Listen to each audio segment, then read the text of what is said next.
नमस्कार। कल भाजपा की केंद्र सरकार ने सीए लागू करने का नोटिफिकेशन जारी किया है। ये सीए आखिर है क्या? बीजेपी की केंद्र सरकार का कहना है कि 3 देश, बांग्लादेश, पाकिस्तान और अफगानिस्तान, इन 3 देशों के अल्पसंख्यक जो हैं वो अगर भारत की नागरिकता लेना चाहें तो उन्हें भारत की नागरिकता दे दी जाएगी। इसका मतलब बड़ी संख्या में यहाँ से अल्पसंख्यकों को हमारे देश में लाया जाएगा, उनको रोजगार दिए जाएंगे, उनके लिए घर बनाए जाएंगे, उनको यहाँ बसाया जाएगा। बीजेपी की केंद्र सरकार से हमारे बच्चों को रोजगार दिए नहीं जा रहे, पाकिस्तान से लोगों को लाके उनके बच्चों को रोजगार देना चाहते हैं। इन 3 देशों में लगभग 2.5 से 3 करोड़ अल्पसंख्यक हैं। ये तीनों बहुत गरीब देश हैं। जैसे ही भारत के दरवाजे खुलेंगे, इन 3 देशों से भारी भीड़ हमारे भारत में आ जाएगी। अगर इन 2.5-3 करोड़ में से 1.5 करोड़ लोग भी भारत आ गए तो कौन देगा इनको रोजगार? कहाँ बसाओगे इनको? बीजेपी वाले अपने घर में बसाएंगे क्या इनको? इनके अपने घर में रखेंगे क्या इनको? तो प्रश्न उठता है कि बीजेपी ऐसा क्यों कर रही है। कई लोगों से मैंने बात की, कुछ लोगों का कहना है कि ये पूरा का पूरा खेल वोट बैंक बनाने की गंदी राजनीति है। इन तीनों देशों से 1.5-2 करोड़ लोगों को अगर भारत ले आया गया,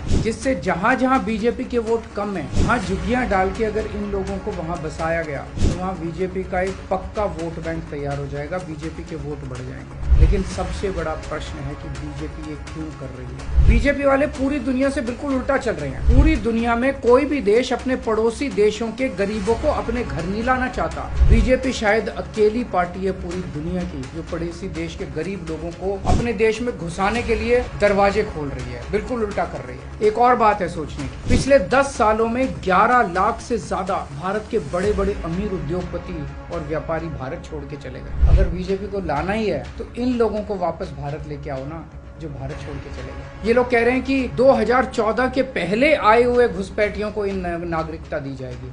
ऐसा नहीं है, ये तो शुरुआत है। एक बार ये सिलसिला चालू हो गया, एक बार दरवाजे खुल गए तो फिर बहुत बड़ी संख्या में पाकिस्तानी और बांग्लादेश से लोग भारत में आने लगेंगे। और इसका सबसे ज्यादा खामियाजा उत्तर पूर्व नॉर्थ ईस्टर्न स्टेट्स भुगत रहे हैं, खासकर आसाम। अब बीजेपी कह रही है कि इलीगल माइग्रेंट जो आए हैं उनको हम नागरिकता देंगे, उनको हम बसाएंगे, असम में बसाएंगे। असम के लोग बहुत नाराज हैं। तो दोस्तों, पूरे देश की मांग है कि सीए को वापस लिया जाए। हम किसी हालत में अपने बच्चों की नौकरियां, अपने बच्चों के रोजगार दूसरे देश के लोगों को किसी हालत में नहीं देंगे। और अगर बीजेपी नहीं मानती तो इसको वापस नहीं लेती तो इस चुनाव के अंदर बीजेपी के खिलाफ वोट करके आप अपना गुस्सा जाहिर कीजिए।